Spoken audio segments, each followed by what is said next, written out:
Bienvenidos, soy el pastor misionero José Maidana, predicando desde la Iglesia Bíblica de Asunción, República del Paraguay.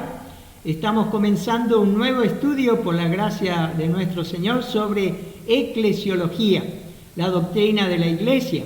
Y hoy queremos estudiar el nacimiento de la Iglesia, cuándo se originó la Iglesia, cuándo comenzó la Iglesia. Vamos, antes que nada, orar a nuestro Padre Celestial buscando su bendición. Padre, te damos tantas gracias por este precioso día que tú nos das. Gracias por formar parte de la Iglesia. Ayúdanos, Señor, trae tu bendición sobre todo lo que hemos de estar desarrollando en este tiempo que hemos de estar hablando sobre la Iglesia. Rogamos, Padre, también por aquellos que no te conocen, para que hoy puedan ellos venir al encuentro del Salvador. Gracias, Padre, por formar parte de la Iglesia local y aún de la Iglesia universal, de todos aquellos hermanos que ya han partido y están en tu presencia. Rogamos, Señor, para que sigamos siéndote útiles para la obra del Evangelio, que podamos seguir edificándonos para predicar tu palabra, que podamos seguir glorificándote, Señor, a través de nuestras vidas. Te damos gracias, Señor.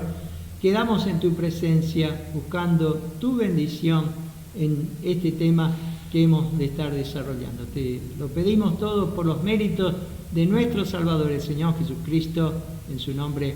Amén. Muy bien. Si podemos abrir nuestras Biblias en Mateo capítulo 16, versículo 18, y allí nos dice: y yo también te digo que tú eres Pedro, y sobre esta roca edificaré mi iglesia, y las puertas del Hades no prevalecerán contra ella. Primero comenzaremos con la definición de iglesia. La palabra iglesia es la traducción de la palabra griega eclesia, que en realidad se compone de dos palabras griegas. Primero, ek, que significa fuera o fuera de. Y segundo, la palabra klesis, que significa un llamado, y que viene del verbo kaleo, que significa llamar. Y si juntamos estos dos significados, tenemos un llamado fuera. Por lo tanto, el término iglesia o eclesia significa una asamblea de llamado fuera o una asamblea llamada fuera. Entonces, iglesia significa literalmente los llamados a salir. ¿A salir de dónde? Llamados a salir fuera del territorio de Satanás, del mundo de Satanás, de la lealtad a Satanás. Y una de las mejores declaraciones que encontramos en la palabra del Señor sobre iglesia, lo encontramos en el primer concilio de Jerusalén, y creemos que Santiago es el que dice estas palabras allí en Hechos capítulo 15, versículo 14. Dice: Simón ha contado cómo Dios visitó por primera vez a los gentiles para tomar de ellos pueblo para su nombre. Esto es la iglesia. Simón aquí se refiere al apóstol Pedro, comentando sobre lo que le sucedió allá en Hechos capítulo 10, cuando Cornelio, un gentil romano, y los que le acompañaban se convirtieron al Señor. ¿Qué está haciendo el Señor en la presente dispensación de la gracia? Él está mirando a toda esa gran humanidad de casi 8.000 millones de personas que habitamos en este planeta, y Él está sacando o tomando de entre esa gente un pueblo para su propio nombre. Esto es algo que Dios está haciendo en todo el mundo. Miremos lo segundo, origen de la iglesia. ¿Cuándo exactamente comenzó la era de la iglesia?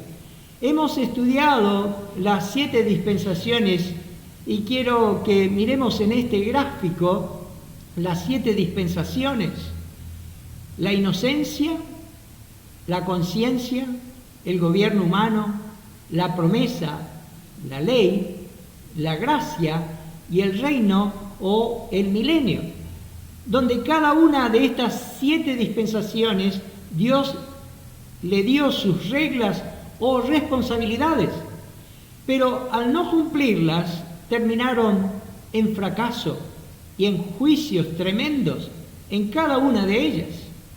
Y la razón por la que miramos las dispensaciones es para averiguar cuándo comenzó la era de la Iglesia, en qué tiempo de la historia, cuándo comenzó Dios oficial y formalmente la Iglesia. El tiempo en que estamos viviendo ahora lo llamamos la dispensación de la gracia, porque vino nuestro Señor Jesucristo desde los cielos y murió por nosotros en la cruz. Y hemos estado durante estos últimos 2000 años, y la responsabilidad en esta dispensación es creer en Cristo como nuestro Salvador personal sobre la base de su muerte en la cruz. La dispensación anterior a esta fue la de la ley, que duró 1500 años, cuya responsabilidad era guardar toda la ley, no parte de ella, sino toda la ley, bajo penas sumamente estrictas si no las cumplías, y hasta la misma muerte. Hasta aquí nuestro gráfico.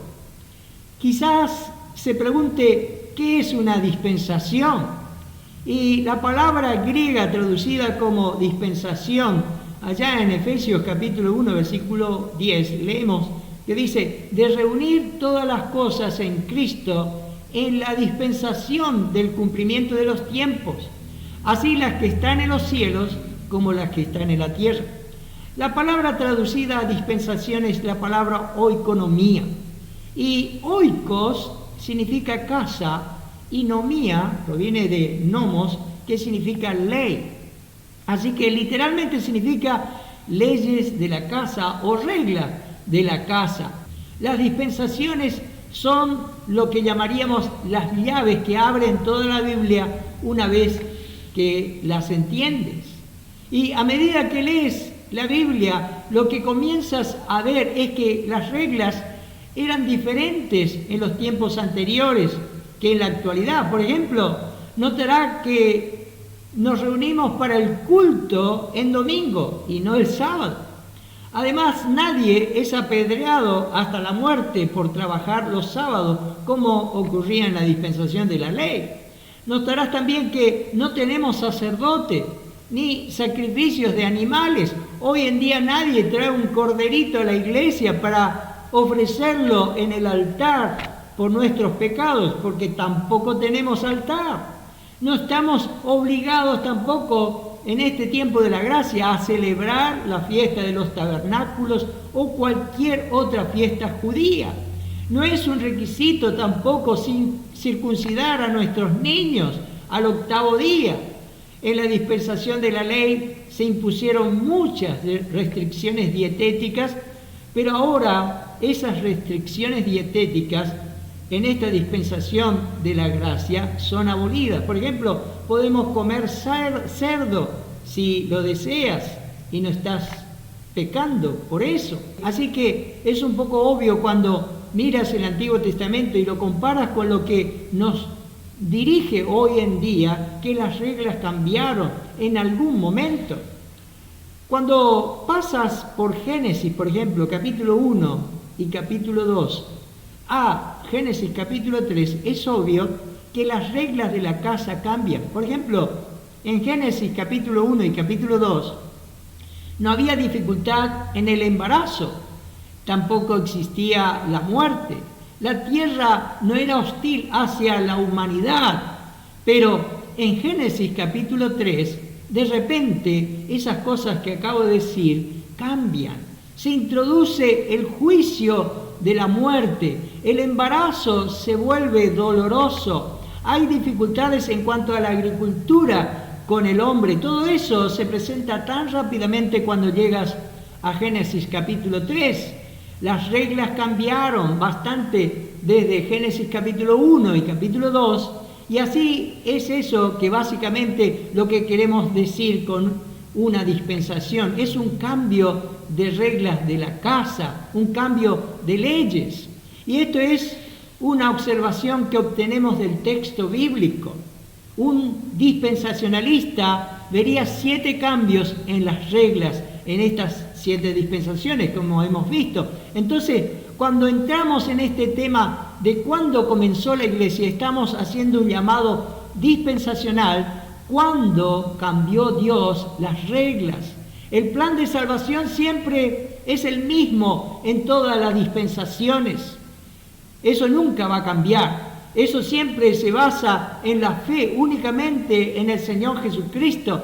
La gente del Antiguo Testamento que esperaba la venida del Mesías, la gente del Nuevo Testamento, y a partir de entonces, como nosotros miramos hacia atrás a un Mesías que murió en la cruz por nosotros.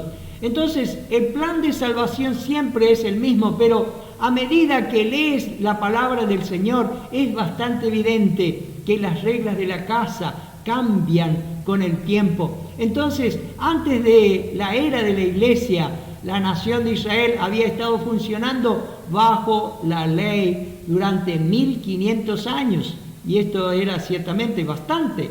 Entonces, en algún momento, cuando la iglesia comenzó, Dios cambió las reglas y comenzó la era de la iglesia. El problema se convierte en cuándo cambiaron las reglas. Y si lo puedes saber, puedes calcular el nacimiento de la iglesia. Y una de las cosas claves para tener en cuenta aquí es esto: no importa cuándo el hombre se da cuenta de que las reglas cambian. Nunca es el hombre el que introduce una nueva dispensación, siempre es Dios.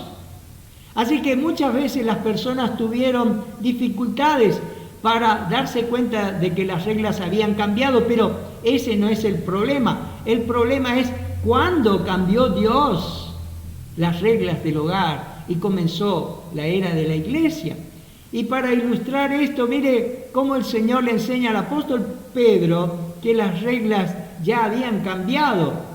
Allá en Hechos capítulo 11, versículos 7 y 8 dice: y oí una voz que me decía: levántate, Pedro, mata y come.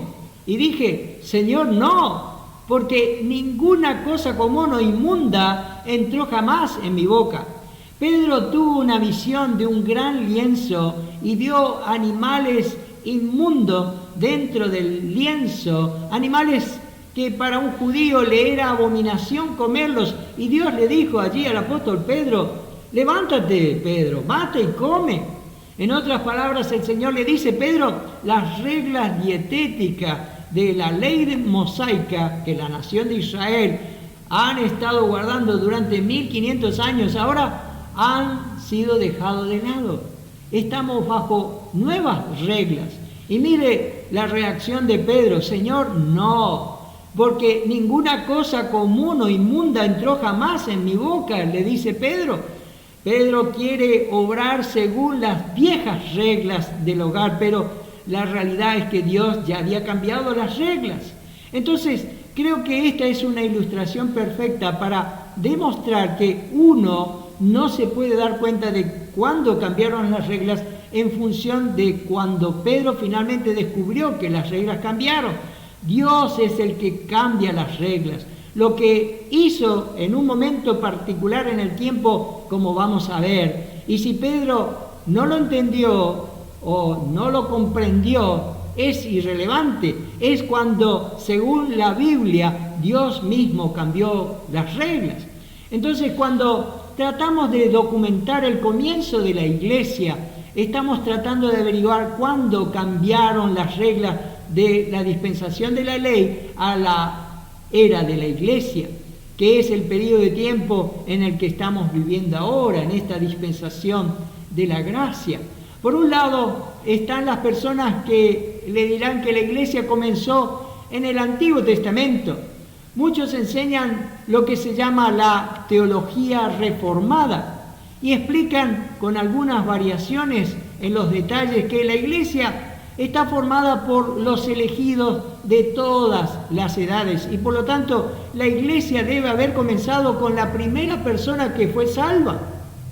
Esta es la opinión común, aunque algunos comienzan la iglesia con la nación de Israel, allá en Génesis capítulo 12, llevan a la iglesia hasta Abraham y otros muchos lo llevan hasta Adán. Así que tienen lo que se llama la teología de un solo pueblo de Dios y piensan que la iglesia siempre ha estado aquí.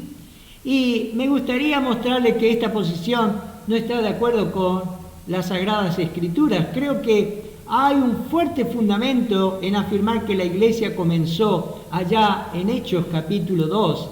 Y el problema es que no hay ciertamente un versículo que diga que la iglesia comenzó ciertamente allí en Hechos capítulo 2. Pero cuando intentas defender una doctrina, debes considerar muchos pasajes bíblicos y juntarlos y comparar escritura con escritura.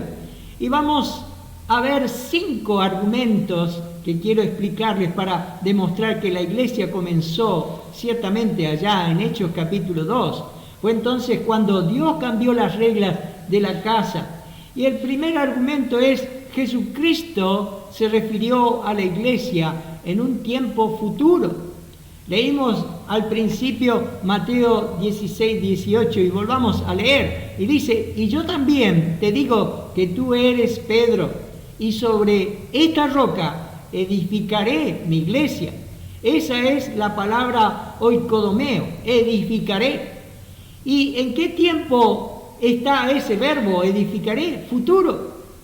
Así que esto es algo que obviamente la iglesia no existía en el Antiguo Testamento. Jesús dice que la iba a edificar, edificaré. Y es evidente, es algo que no fue algo contemporáneo al Señor Jesucristo cuando Él estuvo en su ministerio aquí en esta tierra. Algunas personas le dirán que la iglesia estaba en el Antiguo Testamento, pero eso no tiene ningún apoyo bíblico porque Jesús nos dice aquí: edificaré mi iglesia. Tal vez alguna gente le dice que la iglesia debe haber comenzado al comienzo del Nuevo Testamento, tal vez en el nacimiento de Cristo, y eso tampoco tiene apoyo bíblico porque el Señor Jesucristo nos dice: edificaré mi iglesia. Entonces la iglesia no está en el Antiguo Testamento y ni siquiera está en los evangelios. Cristo insinúa una y otra vez una iglesia venidera y tenía que ocurrir un cambio de reglas. Miremos lo que nuestro Señor nos dice allí en cuanto a ese cambio de reglas que tenía que venir. En Juan capítulo 7, versículos 37 y 39 dice: en el último y gran día de la fiesta, Jesús se puso en pie y alzó la voz diciendo: si alguno tiene sed, venga a mí y beba. El que cree en mí, como dice la Escritura, de su interior correrán ríos de agua viva. Esto dijo del Espíritu que habían de recibir los que creyesen en Él, pues aún no había venido el Espíritu Santo, porque Jesús no había sido aún glorificado. Presta atención a lo que dice aquí el Señor: aún no había venido el Espíritu Santo, porque Jesús no había sido aún glorificado.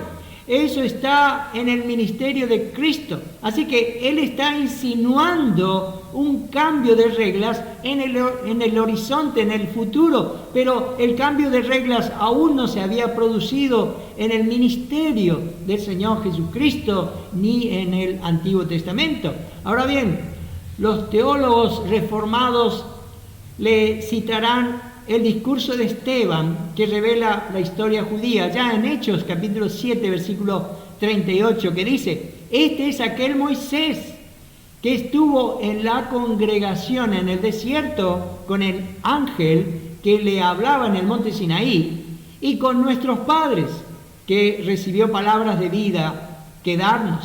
La palabra congregación es la palabra griega eclesia. Y iglesia, entonces aquí podría traducirse también, en vez de la congregación en el desierto, como la iglesia en el desierto. Y esto es durante el tiempo de Moisés. Entonces el teólogo reformado le dirá: ajá, aquí tienes una referencia a la iglesia en el Antiguo Testamento. Pero lo que tienes que entender sobre la palabra iglesia o eclesia en el griego es que es una palabra que no significa lo mismo en todas las partes de la Biblia donde se usa. Es una palabra cuya definición cambia de un contexto a otro. Cuando tienes este contexto aquí, no se trata de la iglesia del cuerpo de Cristo, sino que se trata simplemente de una sinagoga o de una reunión común. Un versículo muy importante sobre esto está en Gálatas 4:4, que dice: pero cuando vino el cumplimiento del tiempo, Dios envió a su Hijo, nacido de mujer y nacido bajo la ley. Cuando Jesús nació en este mundo existía la dispensación anterior, la dispensación de la ley. Durante todo el ministerio de nuestro Señor Jesucristo, Él estuvo bajo la dispensación de la ley. En la crucifixión, en la resurrección y en la ascensión. Allí estuvo nuestro Señor Jesucristo en esta dispensación de la ley. Dios aún no había cambiado las reglas. Jesús se encuentra al final de la dispensación de la ley porque Él es aquel a quien la ley señaló. Está muy claro que durante todo el ministerio terrenal del Señor Jesucristo, en su primer advenimiento, la era de la iglesia aún no había comenzado. Entonces, Gálatas 4:4 y Mateo capítulo 16, versículo 18, nos dicen que la iglesia no existía en el Antiguo Testamento y ciertamente no comenzó con el ministerio del Señor Jesucristo. El primer argumento entonces es que Cristo se refirió a la iglesia en un tiempo futuro. Miremos el segundo argumento. Pablo se refirió a la iglesia como un misterio. ¿Qué es un misterio? El diccionario expositivo Vine escribe: en el Nuevo Testamento la palabra griega para misterio es mysterion y denota no lo que es misterioso, como sucede en el término castellano, sino aquello que, estando más allá de la posibilidad de ser conocido por medios naturales, solo puede llegarse a saber por revelación divina. Y se hace saber de una manera y en un tiempo señalados por Dios, y solo a aquellos que están iluminados por su Espíritu. Hasta aquí el diccionario expositivo Vine. La palabra misterio, entonces, del griego mysterion, es una revelación abierta. Es un velo de algo que en épocas anteriores había estado oculto, pero ahora revelado. Y así es como el apóstol Pablo usa la palabra misterio. También en Romanos capítulo 16, versículos 25 y 26 dice: y al que puede confirmaros según mi evangelio y la predicación de Jesucristo, según la revelación del misterio que se ha mantenido oculto desde tiempos eternos, pero que ha sido manifestado ahora, y que por las escrituras de los profetas, según el mandamiento del Dios eterno, se ha dado a conocer a todas las gentes para que obedezcan a la fe. Un misterio es una verdad escondida, ahora abiertamente revelada. Pablo lo ilustra mejor en Colosenses capítulo 1, versículo 26, que dice: el misterio que había estado oculto desde los siglos y edades, pero que ahora ha sido manifestado a sus santos. Entonces, con esa definición en mente, observe que el apóstol Pablo llama a la iglesia un misterio. Vayamos a Efesios capítulo 3, versículo 3 al 6, que dice que por revelación me fue declarado el misterio, como antes lo he escrito brevemente, leyendo lo cual podéis entender cuál sea mi conocimiento en el misterio de Cristo. Misterio que en otras generaciones no se dio a conocer a los hijos de los hombres, como ahora es revelado a sus santos apóstoles y profetas por el Espíritu, que los gentiles son coherederos y miembros del mismo cuerpo y copartícipes de la promesa en Cristo Jesús por medio del Evangelio. ¿Cuál es ese misterio? Que los gentiles, dice aquí, son coherederos y miembros del cuerpo y copartícipes de la promesa en Cristo Jesús a través del Evangelio. Ese es el misterio. Esa es la nueva verdad. La nueva verdad es que nosotros, en este nuevo hombre llamado la Iglesia, estamos en igualdad con los judíos. Durante 1500 años funcionó de esta manera. Si quieres estar bien con Dios, tienes que convertirte al judaísmo. Y por eso a la gente se le llamaba prosélitos. Esa es la época en la que el apóstol Pedro todavía se aferraba en cuanto allí el Señor le dice: levántate, Pedro, mata y come. Y le dice al Señor: Señor, no, porque ninguna cosa común o inmunda entró jamás en mi boca. Todavía no reconocía que Dios había cambiado las reglas. Así que puedes ir al Antiguo Testamento y no encontrarás este concepto de la iglesia de la forma en que lo estamos describiendo aquí, como lo describe el apóstol Pablo. Ni siquiera lo encontrarás en el ministerio del Señor Jesucristo, excepto como un anticipo, a veces insinuando el cambio de reglas que se avecinaba. Así que vivimos en un periodo de tiempo único en el que los siervos preeminentes de Dios ya no son los descendientes físicos de Abraham, de Isaac y de Jacob. Y cuando un judío es salvo, bueno, alabamos a nuestro Señor por eso, pero ya no son elevados a un lugar de supremacía nacional sobre los gentiles, como existían en los primeros tiempos del Antiguo Testamento. Pero ahora los gentiles convertidos son coiguales, copartícipes, coherederos en Cristo Jesús. Esto es un misterio, una nueva verdad. Y esto fue ciertamente impresionante para ellos. Por eso Pedro, aunque oye la voz de Dios en la visión y le dice Dios que se levante, pero él no se levanta ni come cuando el Señor le dice, no quiere hacerlo, porque él todavía se aferraba a esa forma en la que solía vivir, solía ser. Continúa leyendo allí en Efesios capítulo 3, versículo 9, que dice: y de aclarar a todos cuál sea la dispensación del misterio escondido desde los siglos en Dios, que creó todas las cosas. Pablo, una y otra vez, aquí en Efesios capítulo 3, está llamando a la iglesia un misterio. Y encontrarás una definición del misterio allí en Efesios capítulo 2, versículo 15 y 16. Dice: aboliendo en su carne las enemistades, la ley de los mandamientos expresados en ordenanzas, para crear en sí mismo de los dos un solo y nuevo hombre, haciendo la paz, y mediante la cruz reconciliar con Dios a ambos en un solo cuerpo, matando en ella las enemistades. Ahora, ¿quiénes son los dos? Judío y gentil.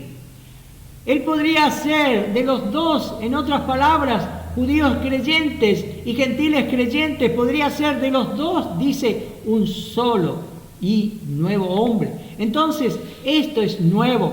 Por eso se llama misterio, haciendo la paz, dice, y mediante la cruz reconciliar con Dios a ambos en un solo cuerpo. Ahora, el concepto de la iglesia como un cuerpo es una metáfora, y esa enseñanza, esa metáfora, es algo nuevo que no se encuentra en enseñanzas anteriores.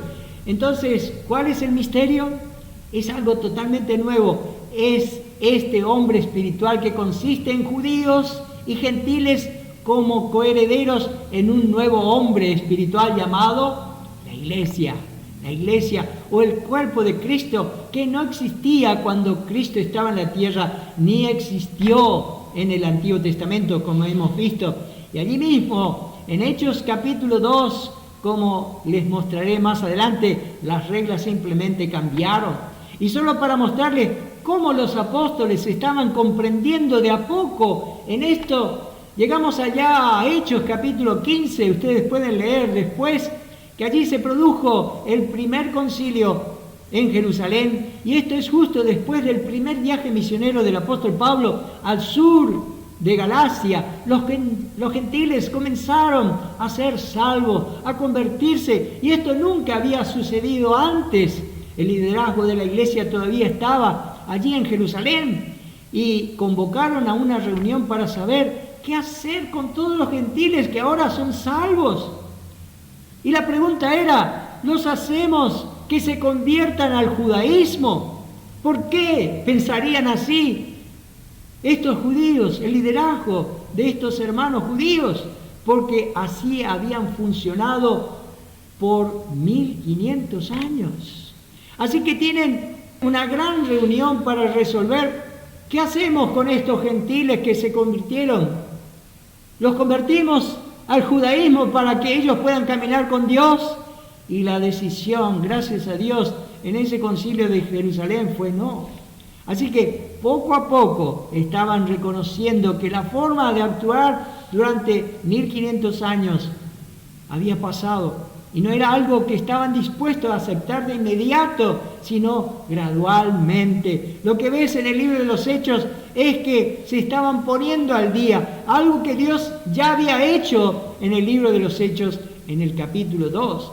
Entonces, 5 razones de por qué la iglesia comenzó en Hechos 2. Primero, ya vimos, Cristo se refirió a la iglesia en un tiempo futuro. Lo vimos allí en Mateo capítulo 16, versículo 18. Lo segundo que vimos fue que Pablo se refirió a la iglesia como un misterio. Entonces, esto nos lleva al tercer argumento. Cristo se convirtió en cabeza de la iglesia después de su ascensión. En Efesios nos dice que Cristo es la cabeza de la iglesia. Miremos en Efesios capítulo 5, versículo 23, dice: porque el marido es cabeza de la mujer, así como Cristo es cabeza de la iglesia, la cual es su cuerpo y Él es su Salvador. La iglesia no existía antes de Hechos 1 porque Cristo se convirtió en cabeza de la iglesia después de su ascensión.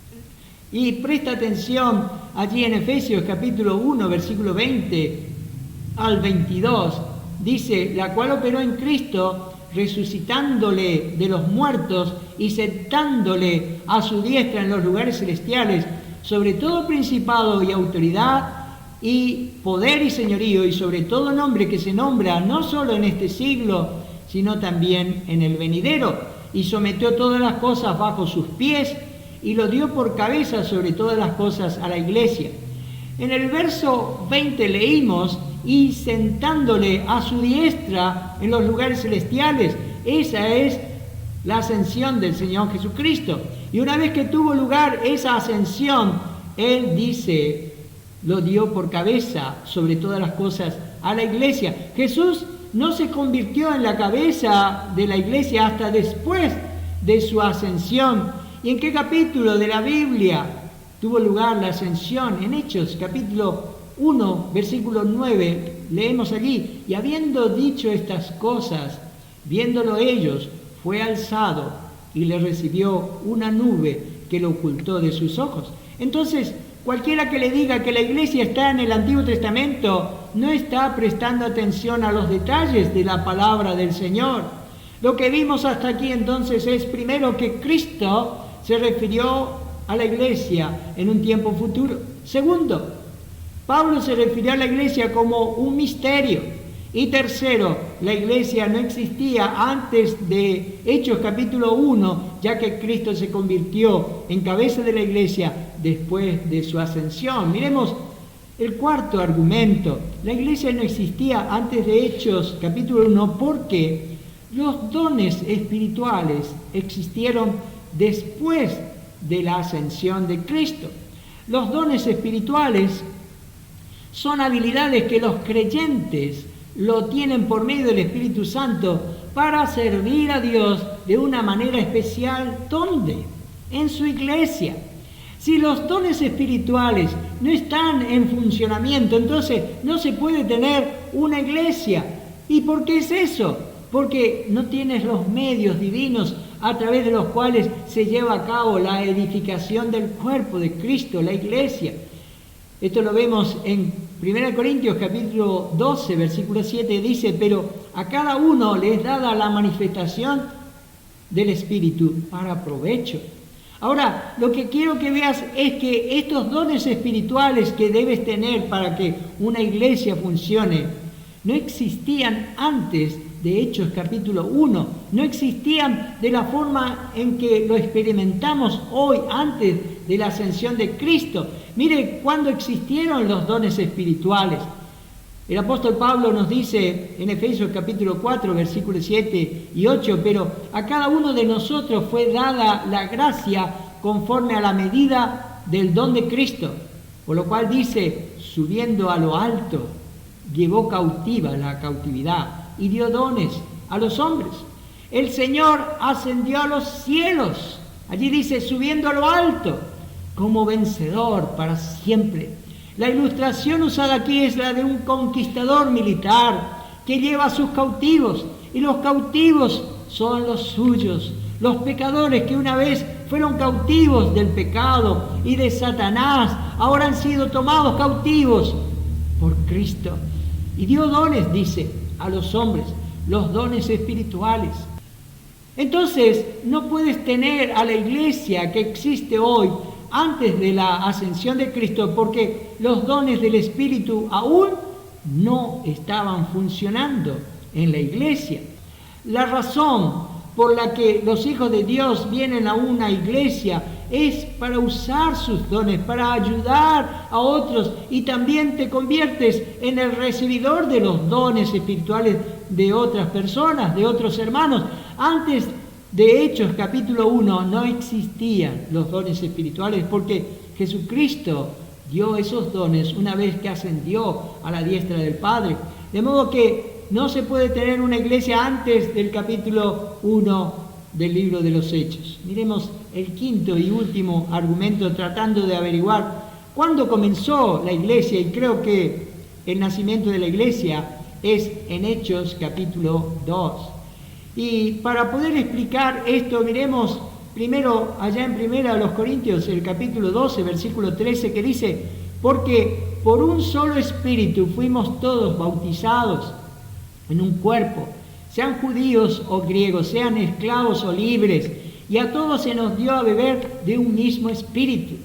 ¿Qué significa esta palabra bautizar? Aquí no significa el bautismo en agua, significa eso en otras partes de la palabra del Señor, pero en el contexto, en este pasaje, no trata en absoluto del bautismo en agua. El verbo griego bautizo significa identificación.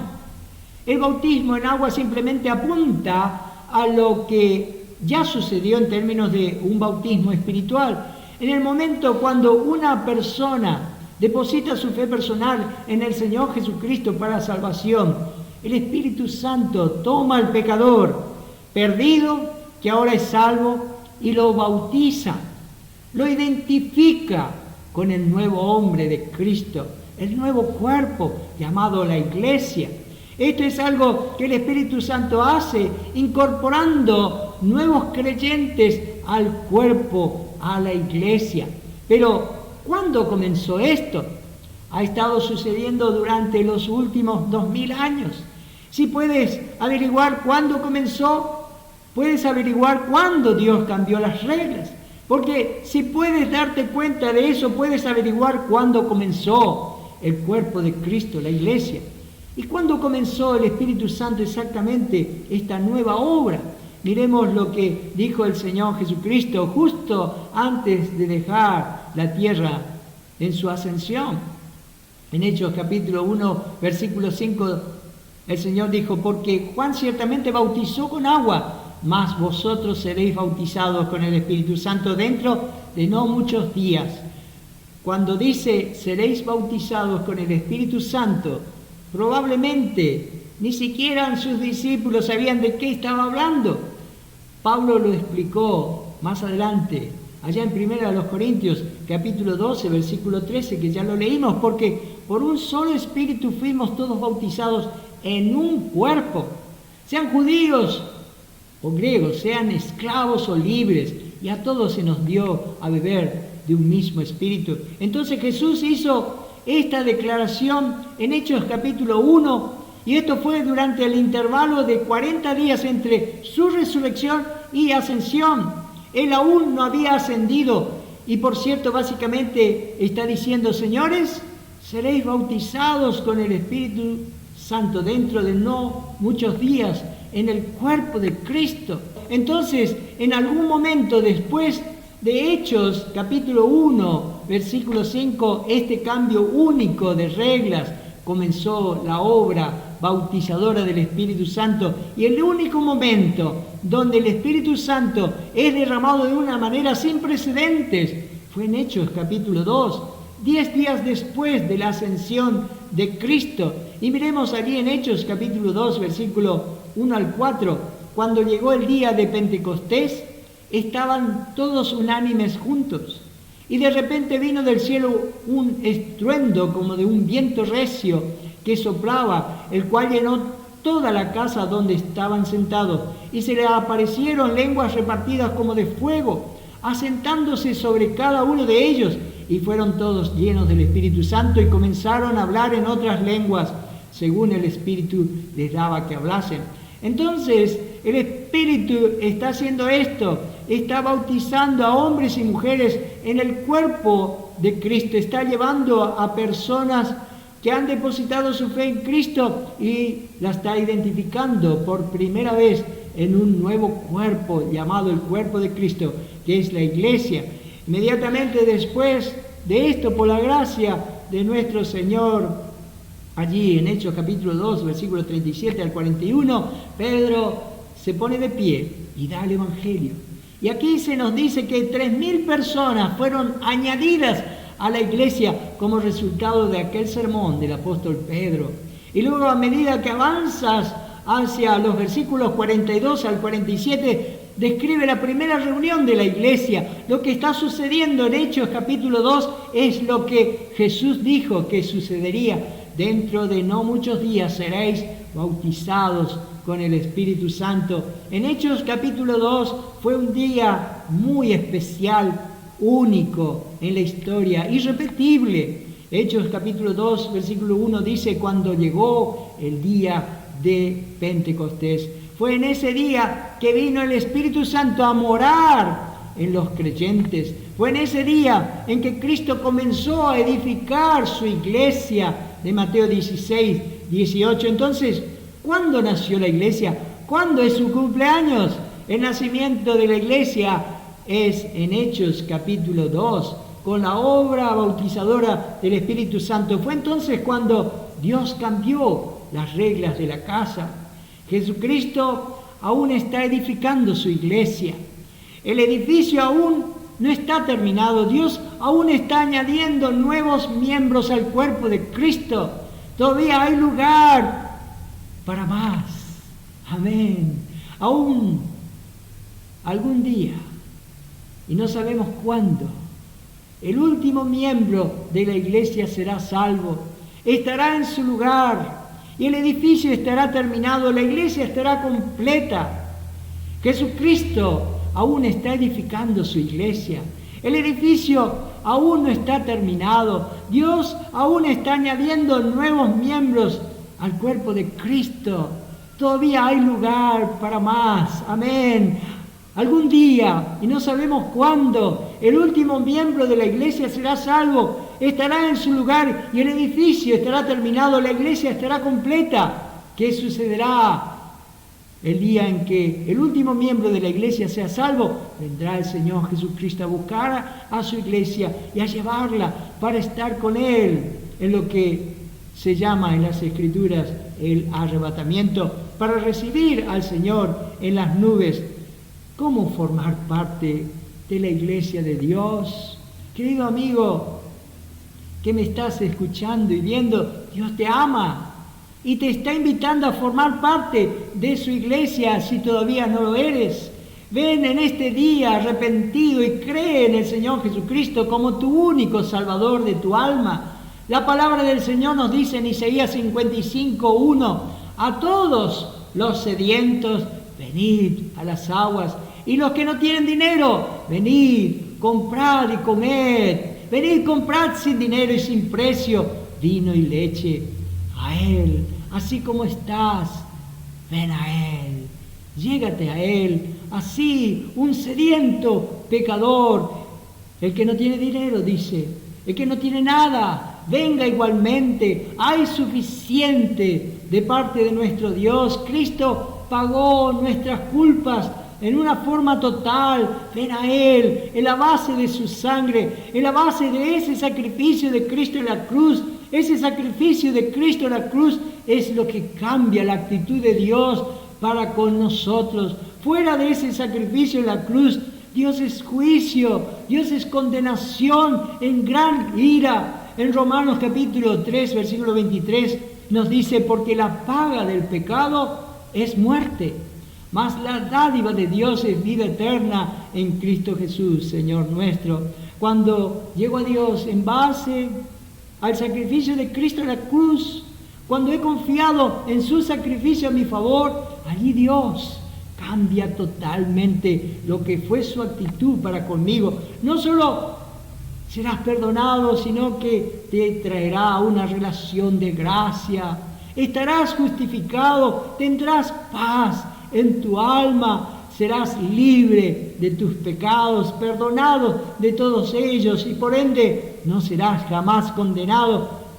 Lo que te espera es el cielo para estar con Él. Y eso es el Evangelio de la gracia de Dios. Entonces, no titubees más, no especules, no dudes. Si no encuentras al Señor Jesucristo y su poder realmente en tu vida va a seguir así, en una total ruina y en fracaso tras fracaso. No pienses en lo que tú vas a hacer, piensa en lo que Dios ya hizo por ti. Dios te está invitando a venir y tomar un regalo. No vendrás a Él. Dile a Dios, acá estoy, Señor, soy un pecador perdido, creo en tu Hijo Jesucristo que murió por mí, te necesito, no tengo nada delante de ti, vengo a recibir ese regalo que tú me ofreces, esa vida eterna, ese perdón de mis pecados. Quiero estar contigo por toda la eternidad en el cielo. Orarás así a nuestro Padre Celestial. Oh, quiera el Señor que lo puedas hacer en este día. Padre, te damos tantas gracias por tu palabra, gracias por tu iglesia, gracias, Señor, por pertenecer a ella. Gracias, Señor, por dar tu luz, tu entendimiento. Ayúdanos a comprender cada vez mejor para poder obedecer tu palabra. Rogamos por todos aquellos que todavía no te conocen. Tu Espíritu les convenza en este momento de sus pecados, de lo que les espera, la condenación, el juicio, y ellos puedan venir, Señor, no postergar más. En este día ellos puedan hacer cuentas contigo, ellos puedan entregar su corazón arrepentido y creer en ti como su único y suficiente Salvador. Gracias, Señor, por todo lo que tú nos has dicho. Acompáñanos en el resto de este día, pues te lo pedimos en los méritos de Cristo Jesús.